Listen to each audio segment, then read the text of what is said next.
Desculpa, gente, mas é isso aí. Golpe duro contra o Donald Trump nas eleições do Canadá. Por quê? Porque ele esperava que os conservadores vencessem as eleições, por mais que tivesse ali diferenças, né, entre conservadores do Canadá com dos Estados Unidos, ainda assim era uma ponte mais próxima, né, uma ponte de ligação.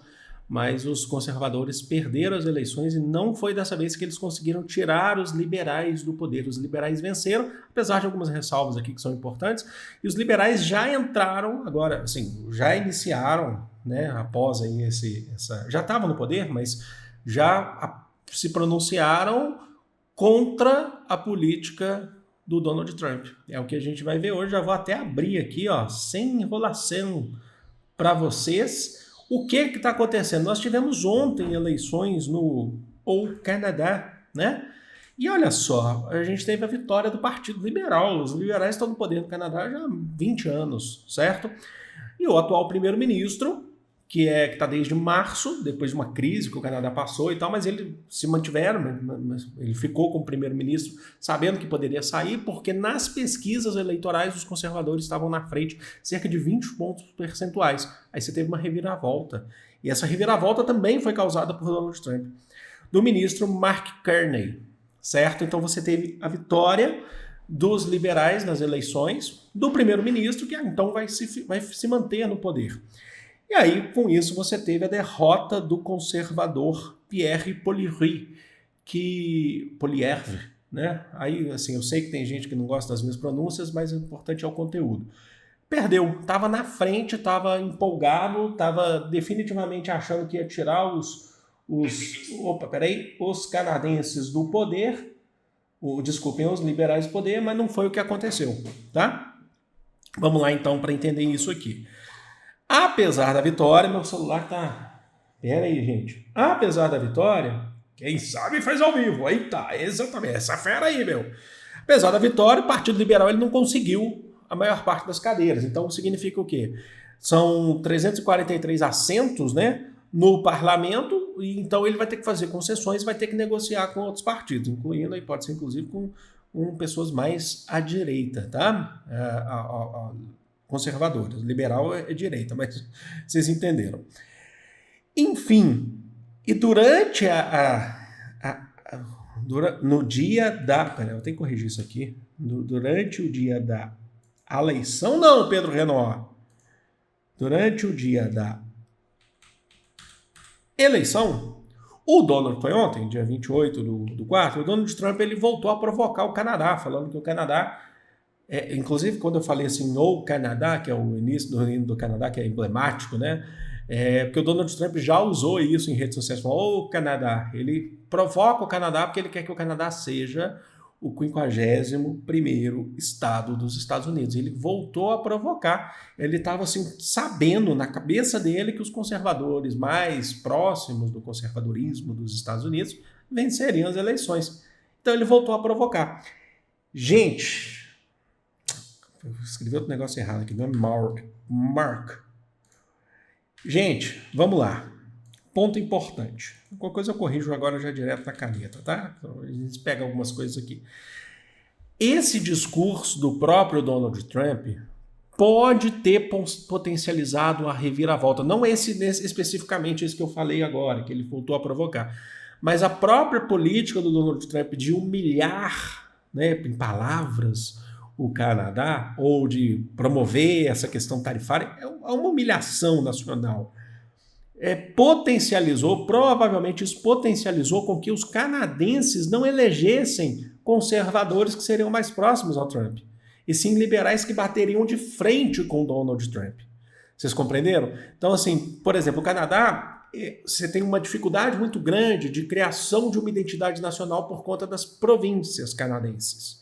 Só que nesses últimos meses, parece que as províncias se uniram em prol de um sentimento comum, que é um sentimento do Canadá, que é o sentimento de nação, porque viram a sua soberania sendo abalada, viram a sua soberania sendo prejudicada e ameaçada, é isso que eu queria dizer, ameaçada.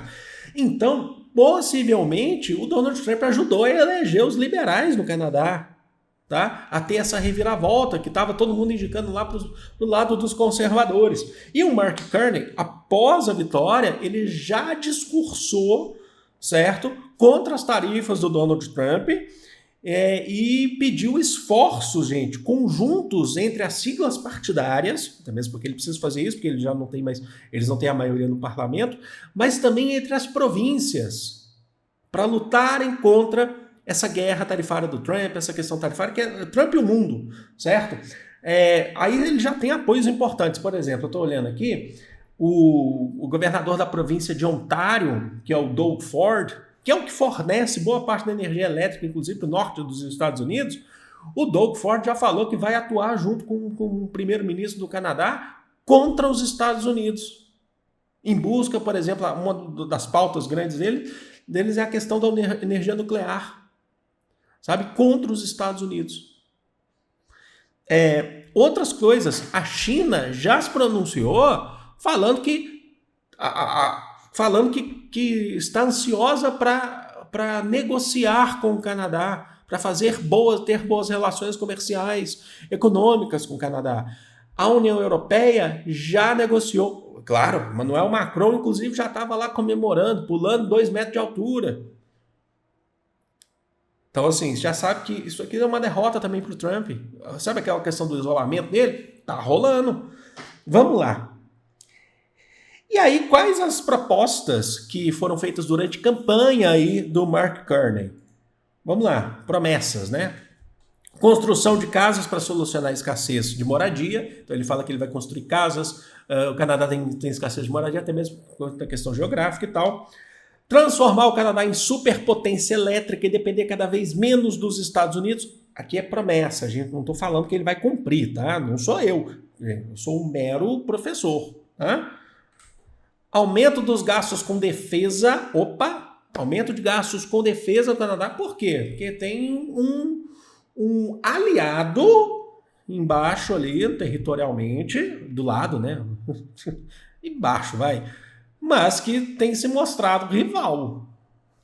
E aumento da malha rodoviária, impulsionamento da produção de automóveis e de peças da indústria automobilística para poder fortalecer a própria economia canadense. Então o Canadá está buscando qualquer promessa, olhando tudo isso aqui. Mais outra coisa, cortes de impostos para os mais pobres, então redução de impostos para pessoas mais pobres. Qual que é a promessa? Se eu olhar tudo aqui, se eu tiver que dar um panorama geral, é tentativa de maior independência em relação aos Estados Unidos. Ou seja, o Canadá elegeu um partido liberal, certo?